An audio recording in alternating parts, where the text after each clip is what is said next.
is not related to Ritz. Azul yun eh. Azul ba yun? Azul. Chico Lanete starts the fourth quarter with Rodney White, Dorian Peña, Ronald Tubid at si Alex Cabagnot. Alex 17-footer. That's good. 11 points for Alex. Para sa Alaska, Dodon Ontiveros, Gabby Espinas, Robert Dozier, Tony De La Cruz, and Rafi Reyes. A foul is spotted by ref. Erica, what is the news on Coach Olsen Rosella? First time ko nakitang magalit si Coach Olsen. Sumigaw siya, gusto ba natin manalo? Sabay binato niya ang board sa floor. Focus lang daw, nasa penalty na daw ang Alaska at hindi pa daw nilang magawa-gawa ang kanilang mga free throws. Balik sa inyo. Of course, Erica, that report referring to Olsen's reaction because penalties pareho. Both teams towards the end of that third quarter. Jay Wash connects. And I think it also amplifies what happened in that last play. If you wanted to win, you get the loose ball. There is no point on the part of Ronald Tubid. You know, he's an energy guy, but you also have to be a thinking energy guy. You don't tap the ball when you have a chance to grab it. Meantime, 19 points para kay Jay Wash. It's a 2-point game, but Gabby Espinas makes it a 4-point lead anew. That is a concern. If the opposing undersized big man can post up your import. Here's Lanete. Rodney White.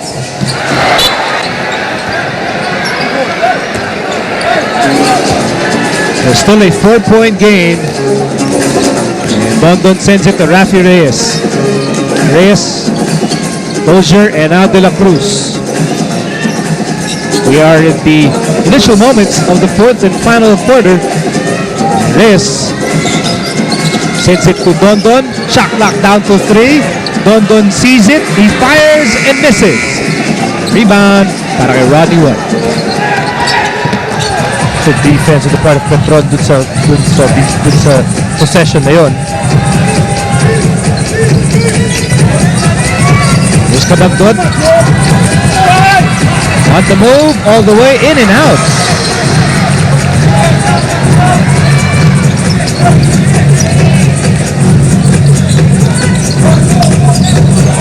Rafi Reyes, crossover dribble, air ball. It's Jay Wash. Chico Lanete for 3.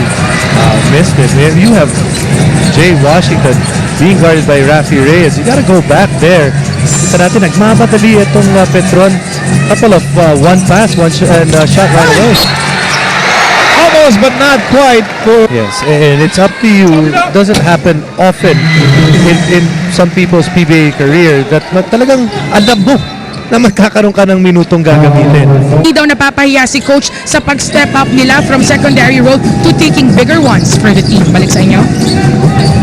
Well, they're certainly increased their level of play as needed by their team tonight as Lassiter attacks. Rebound, Dozier. Slowly pulling away, building again on that lead. Unti-unti ang ginagawa ng Alaska, especially because of Dozier's ability to clean up that defensive glass. 14 rebounds for Dozier. That's short para kay Cyrus.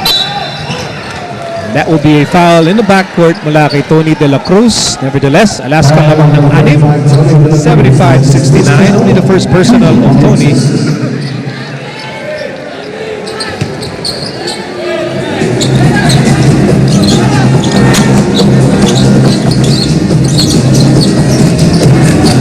Rodney White attacks and misses. That will be rebound number 15 for Dozier. He's averaging 17 rebounds for this Alaska team. I think that's a big difference when you look at these two imports. Dozier, kahit di siya makapuntos, ang laki ng tulong niya on the rebounding side. Lanete loses the ball. Hazul for 3.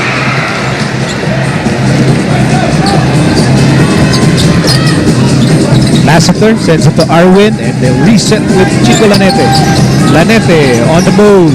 Rodney White wants the ball. It's import against import. Instead, ball goes to Arwin. Back to Rodney White. White makes his move. Rodney White. No! And Cyrus locates Tony outside RJ and he loses the ball. And It was a dribble for a move. Nevertheless, action continues. Here's Lanete to Fajardo. Junmar against Dozier. Junmar with the Let's see, promise. tingnan natin I ulit. Pwede, promise. But can we just agree that It- is silky smooth? Smooth na smooth. Smooth na smooth. Smooth na smooth. I mean, it's smoother than... Than who? Than yours. Here's Cyrus Baguio as we approach the last 7 minutes of the ball game. Apat na kabate ng Alaska. Hazul was in trouble. Here's Cyrus. Shot clock down to 6. Alaska needs to make a move. Calvin Apueva for 3. Rebound, Arwin. Wow, he contests the shot on the three-point shot, but he also is the one that gets the rebound. Wow, just good energy on the part of Arwin Santos.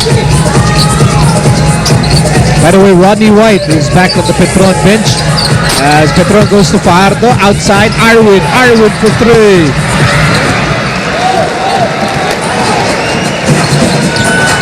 Good pass. Dozier finishes the play. Like we said, namimili lang itong Alaska Aces when they get that fast break going. But the one thing that they do is they do run down quickly. When it's not available, they're very willing to set things up. 6-point game para sa Alaska as we near the halfway mark of the fourth. Here's Lassiter. Shot clock down to 2. Good presence of mind by Marshall. It's almost impossible to stop because ang hirap naman timingan yung tira na yun ni Marshall Lassiter. Lassiter with 18 points. He had 12 in the opening quarter. Meantime, here's Abueva. He fires again and misses anew. It's been a terrible shooting night para kay Calvin Abueva. On top of his foul problems. Here's that bullet pass. Cyrus to Dozier. Dozier taking care of business. I've been looking at it across the Coliseum and I'm going, guys, pretty huge kasi labas yung paa doon sa susunod na ano eh, na upuan eh. Why is he here? He's watching the game. Malamang. Nagpunta dito para mag-text kasi maganda daw signal sa Smart Araneta Coliseum. There's Arwin. Arwin pulling up and he hits it off the glass.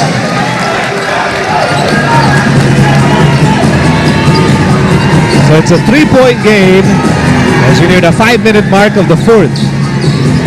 Dozier to Cyrus. Good tap by Marshall Lassiter. Leave Alaska with 12 seconds to work with. Once again, Petron looking for win number 7, trying to move up to 7-3. Alaska trying to move up to 8-3. Bondon, Dozier, open. Makes them pay. Big shot. Dahil itong Alaska, ito pag every time nakakashoot yung Petron, they seem to make a shot. But the thing is, para sa Petron naman, when Alaska doesn't make a basket, hindi nila nasusundan yung mga shoot nila. They can't get into a run. Alaska's not allowing them. Nonetheless, Petron only down by 5 points. This by Jay Washington. Rebound for Abueva. That headband flies out. Abueva without the headband, without any care in the world, and without a basket. I think he should have cared because that was a 1-on-4 situation.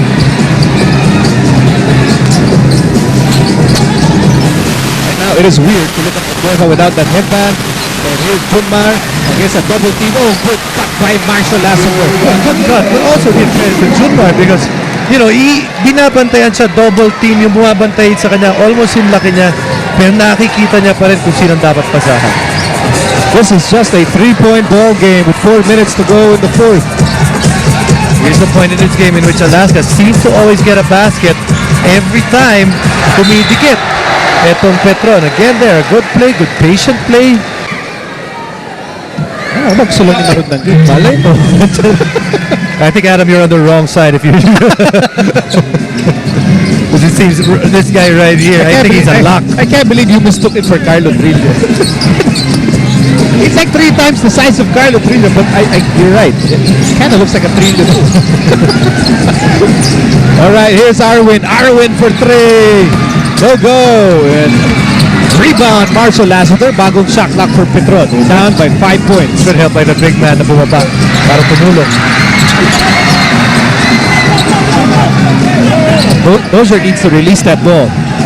And here's Azul wisely scampering to cross the half-court line.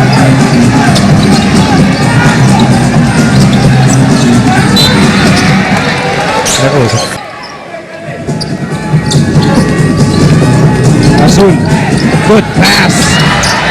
Dozier will miss, but he's nursing back spasms as of the moment. Because Alaska's put together 4 straight points. Sabi natin, Alaska not allowing Petron to get on a run, but they're getting their little runs here and there. Speaking of Alaska, Washington, Abagdot, back to Jay Wash, entry pass. that's 2 in a row. Getting too greedy. But also Jay Washington, that's not, hindi na niya isang bagay na kinasasanayan yan, yung maging passer sa poste. Let's see if Alaska can further increase their lead. We're approaching the last 2 minutes of the fourth quarter. Bondon fires, misses. Rebound, Jay Wash. Pagkakataon for Petron to inch closer here. Here's Washington. Lassiter for 3. Yes, sir! Huge shot there para kay Marshall Lassiter. When you look at that lineup, he's that one guy from the outside na talagang kailangan hanapin nitong Petron. Here's Azul to Dozier. What is that? 6 straight points para kay Rob Dozier. 26 points and 16 rebounds for Robert Dozier. The lead is back to 6 para sa Alaska. Washington for 3. Yes, sir!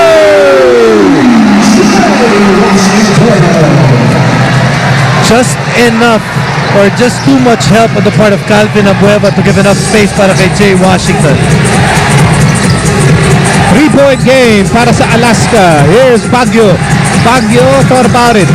Gets the ball back, has nowhere to go. Finds Dozier. There's a push. Lalo na sa pick and roll. You can see here, Arvid's got to go hard and cover and stay on top of Rob Dozier. You don't do that. You open up the pass. Sider sees him again. That's 8 straight points. Make it 9. That Petron never made headway despite those 3-point shots.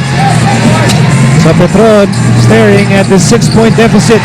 Lassiter for 3. That will be last touch on Dozier. Art Herrera saying, we'll take a closer. Switch it around.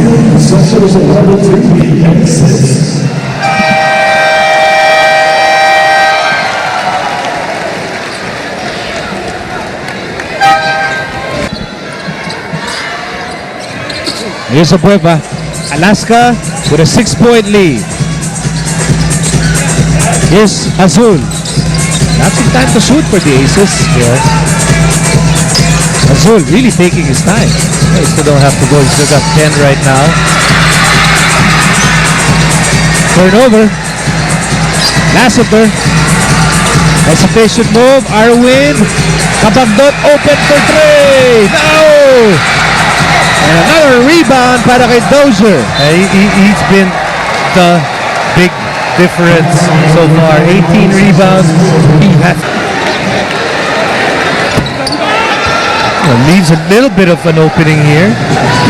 Petron down by 6 with 36.5 seconds remaining of this game. They locate Lassiter. Lassiter fires a first 3-point shot. It's an air ball. Actually, that first look may have been the best look when he decided to come back. Yung ngayon, sinama na yun doon sa 3-0. Maaga yan, ha? Hindi pa kasama. Palit ng palit. People. And that will make it a more comfortable 7-point lead. 90-83, 30.48 as well, and certainly needs our help at his moment of need. Meantime, here's Kabagdot firing away. Rebound, Bondo.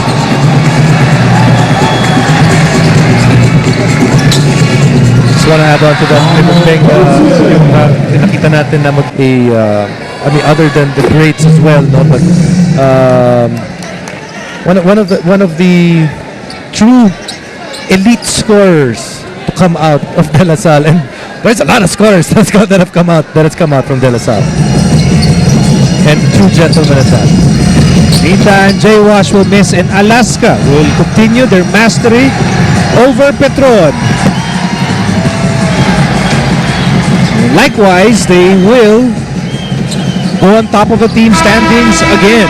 Final score is 92-84.